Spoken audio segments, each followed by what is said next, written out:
O artigo que escolhemos falar sobre chama Dynamic Hash Tables, do Per Eike Larson. Basicamente, esse artigo fala sobre linear hashing e spiral storage. Basicamente, como funcionam esses dois métodos e um comparativo entre eles.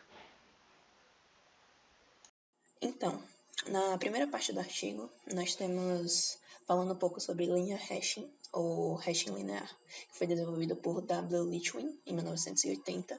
Depois disso, tiveram alguns outros métodos que são um pouco mais avançados. Porém, como esse método originalmente foi feito para arquivos externos e a gente quer aplicar eles numa tabela interna, esses aprimoramentos não conseguiriam ser executados, seriam mais fáceis ao método original, porque ele é mais simples. Primeiro, a gente vai pensar em uma tabela hash, e ele diz aqui que tem 9 buckets. Buckets seria, eu vou traduzir aqui como espaços. Então, você tem N espaços. No caso, os endereços vão de 1 a N-1. O que a gente vai fazer, no caso, na parte de linear hashing, seria dividir cada bucket um de cada vez linearmente. Então, primeiro você divide o bucket 0, depois o bucket 1, depois o bucket 2.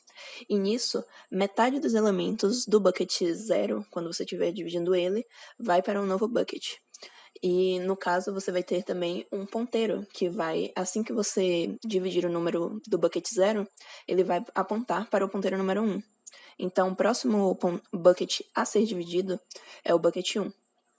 Você vai ter esse ponteiro para controlar, e ao final de tudo, quando você chegar o P ao N, no caso, ele vai estar no último possível bucket, ele vai resetar, e a sua tabela não vai ter mais o tamanho inicial de N, vai ter o tamanho de 2N. Aqui tem uma imagem ilustrando mais ou menos como esse processo seria. Primeiro você vai dividir o 0, o ponteiro está indicando para o bucket 0, e vai criar um novo bucket para poder metade dos conteúdos do 0 ir para o novo bucket 5. Aí o ponteiro avança e você faz a divisão no 1, metade dos itens vão para o 6, que vai ser um novo espaço. E assim você vai continuando até você chegar o P no 4, criar um novo bucket, e como você chegou aqui no último endereço, o P é resetado, e aí você vai já ter 2N da capacidade. Se esse processo começar de novo, você não vai ter mais 2Ns. Inicialmente essa tabela era 2Ns e vai para 4Ns. E o ponteiro, em vez de ir até N-1, vai até 2N-1. Aqui nós temos um exemplo de uma divisão de hashing linear com uma tabela hash de tamanho 5. O que vai acontecer é que, originalmente, a gente tem uma função hash, k mod 5, para poder alocar os números nos seus respectivos endereços. Só que esse hashing não vai ser mais utilizado. Para o novo bucket que a gente vai criar, a gente vai estar usando a função k mod 10. Até porque esse hash antigo não ia funcionar para poder alocar os novos números. Então, o que você faz quando você está dividindo o bucket de endereço 0 é pegar todos os conteúdos que estavam nele e jogar para o novo hash. Inicialmente era o hash kmod 5, só que agora vai mudar. Tanto o bucket 0 agora vai estar utilizando kmod 10, no caso o hash 1 aqui, e o 5 também vai estar utilizando kmod 10. No caso, 120 mod 10 vai continuar aqui, o 345 vai vir para cá, 605 para cá, e 770 vai estar para cá. Então, o que a gente percebe é que, na verdade, essa tabela não vai ter mais só um hash, vai ter dois. Os buckets 0 e 5 estão utilizando o hash 0, e todos os outros buckets estão usando o hash 1. Aí, você tem um caso geral, que no caso utiliza essa fórmula daqui, para poder descobrir qual hash você vai ter, que vai ser a fórmula geradora, que é uma função geradora de hash qualquer, que geralmente é um C vezes K mod um número primo bem grande, e aí você vai dar um mod pelo número inicial da tabela e vezes 2 elevado a qual é aquele hash que você quer usar. E aí, para você verificar qual é exatamente o endereço de uma key que você está procurando, primeiro você aplica o hash 0. No caso, pode usar como exemplo essa figura aqui. No caso, você aplica o hash 0, e se o resultado do hash for menor do que o ponteiro, então quer dizer que aquele bucket já foi dividido. Então você não vai mais estar aplicando o hash 0, você vai estar aplicando o hash 1. Então, no caso aqui, os 345, inicialmente você iria usar o hash 0, ia dar 0, só que 0 é menor do que o ponteiro, que é 1. Então você está usando o hash 1 nesse bucket. Então você vem para cá e você vai descobrir que o endereço dele atual é 5. Então, nisso de você dividir, você vai precisar de duas coisas, basicamente, para ter um controle, que é o P, que é o ponteiro para o próximo bucket que vai ser separado, e L, que é o número de vezes que a tabela já foi duplicada, para você ter um controle de qual hash inicialmente você vai usar, porque você não vai, por exemplo, tá na hash 400 e você vai começar de 0 a 400. Você simplesmente mais fácil pega o L, vê em qual posição ele tá para poder contar e descobrir nessa função aqui qual hash é adequado para usar. Bem, aqui a gente tem uma parte explicando como seria as estruturas de dados para poder armazenar essa tabela e também os algoritmos necessários para implementá-las. Ele fala que o necessário aqui para poder implementar essa ideia seria um array que pode crescer e diminuir dinamicamente, e seria uma rede de ponteiros, e que não tem muita linguagem de programação que tem essa estrutura atualmente, mas só que o artigo é de 1988, então essa realidade já mudou. Mas então o que ele propõe aqui para poder armazenar essa tabela seria uma coisa com duas hierarquias, onde você teria a primeira, que é um diretório com vários possíveis segmentos, e esse daqui teria um tamanho fixo. E aí, cada parte desse diretório seria um ponteiro para um segmento. E que o ideal seria que esse segmento seria exatamente do tamanho mínimo da tabela. Então, por exemplo, quando você tem uma tabela de tamanho 5 e o segmento 0 tem 5, o sexto elemento, quando for necessário criar o sexto bucket, ele já vai estar aqui no segmento 1. O 11º vai ser criado aqui. Então, inicialmente, todos os partes desse diretório estariam apontando para nulo, e a partir do momento que você tivesse a necessidade de criar novos segmentos, você criaria eles apontando para um desses segmentos. Então, aqui ele vai explicar mais ou menos como se faria essa estrutura de dados, como ele criaria aqui o elemento para poder criar os ponteiros, o array de ponteiros e tal. Explica também como aplicar a função hash. No caso, com exemplo, uma função hash com k mod esse número aqui, que é um primo bastante grande. E aí você retornaria o endereço que ele seria armazenado. Assim que você tiver o endereço armazenado, para você achar onde ele estaria nessa estrutura, é bem fácil. Você só vai pegar o diretório do endereço, que no caso você só vai pegar o endereço que você recebeu e dividir pelo tamanho do segmento. E aí, para você achar o index dentro do segmento, porque esse segmento aqui é dividido em vários buckets, é só você pegar o endereço mod o tamanho do segmento. Então, você consegue achar o primeiro lugar aqui da sua estrutura de dados. E, a partir disso, você vai ter um looping que vai basicamente mover vai pegar todos os elementos de determinado bucket e ir movendo eles. Isso é basicamente o que se faz nessa parte aqui do código. Ok. Então vou falar um pouco sobre Spiral Storage agora. O método linear hash ele tem seu custo muito variável. Já o armazenamento em espiral não tem esse problema, pois exibe uma performance uniforme se considerar o tamanho da tabela. Em outras palavras, a tabela pode crescer ou diminuir, que a sua performance esperada continua a mesma. O armazenamento em espiral intencionalmente distribui os registros desigualmente por toda a tabela. O load é alto no início do espaço de endereçamento e diminui para o final, conforme ilustrado na figura 4. Para expandir a tabela, espaço adicional é alocado no final do espaço de endereçamento. E e, ao mesmo tempo, uma menor quantidade de espaço liberada no início. Os registros armazenados nos espaços que desaparecem são distribuídos sobre os novos espaços. A computação do endereço usando Spiral Storage é ajustada na figura 5, essa figura aqui. O valor é mapeado em um número real x em um intervalo de s até s mais 1. O valor x é mapeado em um endereço y pela função y igual a limite inferior de d elevado a x, onde d maior que 1 é a constante chamada de fator de crescimento. E a função d elevado a x é chamada de função de crescimento barra expansão. O espaço de endereço atualmente ativo se estende do limite inferior de d elevado a s até d elevado a s menos 1.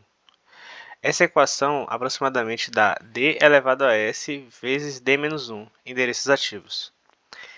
Spiral Storage requer uma função de hash que mapeia chaves uniformemente em 0 até 1. Isso é, HK tem que ser maior que 0 e menor que 1. O valor de HK é mapeado no valor x em um intervalo de s até s mais 1. Esse valor é determinado exclusivamente exigindo que sua parte fracionária esteja de acordo com HK. Para aumentar o valor do endereço, simplesmente aumentamos s até s', como podemos ver na figura 5. Aqui. Então, não tem como bater as tabelas, não tem como ter colisão. Agora eu vou dar um exemplo de como funciona. Começamos com um espaço ativo com 5 endereços. O fator de crescimento é d igual a 2.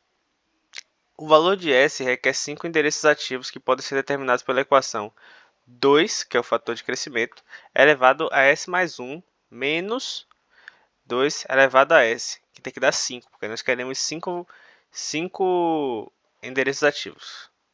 O que nos dá S vai ser igual a log de 5 na base 2, que vai ser igual a 2.3219. O primeiro endereço ativo é y, limite inferior de 2 elevado a 3219, igual a 5. E o último será y, limite inferior de 2 elevado a 3219 menos 1, igual a 9. Nessa situação, todas as chaves entre 0.3219 e 0.5849 será guardada no espaço 5. Todas entre 0.5849 e 0.8074 no espaço 6 e assim por diante. Por exemplo, se tivermos um HK de 0.75, o valor de x é x 2.3219 menos 0.75 mais 0.75, que vai dar 2.75, o que nos dá o endereço de y igual a 2 elevado a 2.75, que vai dar 6. Então, se tivermos um HK de 6, ele vai ser endereçado no endereço 6, porque o hash dele vai estar dentro desse limite aqui. Aqui nós temos um mapa, um pequeno mapa com o fator de crescimento 2 e os intervalos de tempo que o hash vai devolver. Se devolver entre esse intervalo de tempo, você vai ser colocado no endereço 5. O valor vai ser colocado no endereço 5. Se devolver entre esse intervalo de tempo, o valor vai ser colocado no endereço 6 e assim por diante. E aí, galera, agora eu vou falar sobre os resultados obtidos, certo? Vamos lá. Os resultados experimentais para o hash linear e o armazenamento espiral, certo? O desempenho observado também é comparado com o de uma árvore binária desbalanceada e hash duplo. Todos os programas foram escritos em C e executados em VAX 11/780 sob o Unix 4.3 BSD. Os dados de testes foram obtidos de 3 tipos de arquivos diferentes. Temos o arquivo A, com o nome de usuário de uma grande instalação de timeshare, com 10.000 chaves, comprimento médio de chaves de 7.1 caracteres. Já o arquivo B, temos o dicionário de palavras em inglês usados pelo verificador ortográfico Unix, com as primeiras 20.000 teclas usadas, e a média de comprimento de chave de 7.2 caracteres. Já o arquivo C, temos o número de chamadas da biblioteca com 10.000 chaves e a média de comprimento de chave de 13.3 caracteres. Então, a execução do experimento para hash linear e armazenamento espiral foi realizada da seguinte forma. Primeiro foi feita a leitura de todas as chaves na memória principal, certinho? E, Lari, para que isso foi feito? Isso foi feito para fatorar o tempo dos experimentos em relação à entrada e à saída. Em seguida, as chaves foram inseridas e o tempo total de sessão foi registrado. O processo de sessão era interrompido a cada 1000 sessões e 1000 buscas bem-sucedidas que foram realizadas. As chaves de pesquisa foram selecionadas dentre as chaves já na tabela usando o gerador de números aleatórios. Cada experimento foi repetido 3 vezes, cada vez usando uma semente diferente para o gerador de números aleatórios. Já o tempo de execução são médios dos 3 experimentos. O tamanho inicial do hash diretório segmento é da seguinte forma: o tamanho inicial do hash foi 4. Já para o diretório e o segmento foi ambos 256.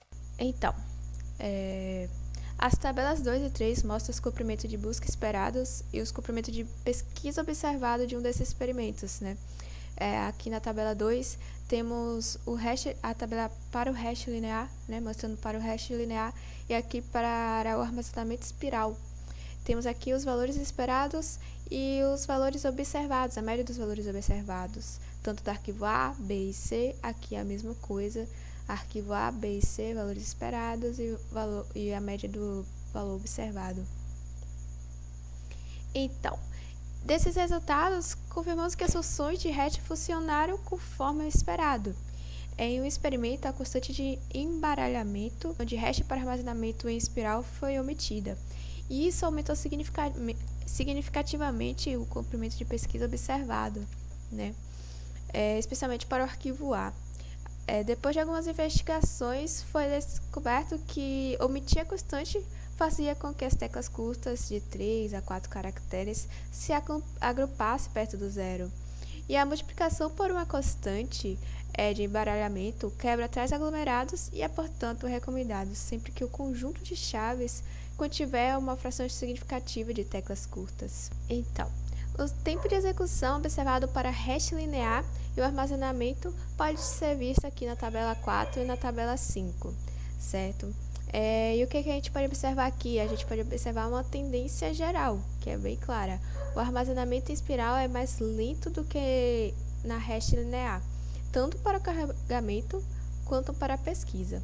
O fator para armazenamento espiral, o custo de carregamento por chave é maior quando alfa é igual a 1 do que quando alfa é igual a 5, e isso pode parecer surpreendente inicialmente. Beleza. Uma árvore de busca binária simples e desbalanceada é uma maneira geralmente eficiente de lidar com chaves de conjunto de cardinalidade desconhecidas, e por isso decidiu comparar o desempenho de novos métodos com aquele de uma árvore de busca binária.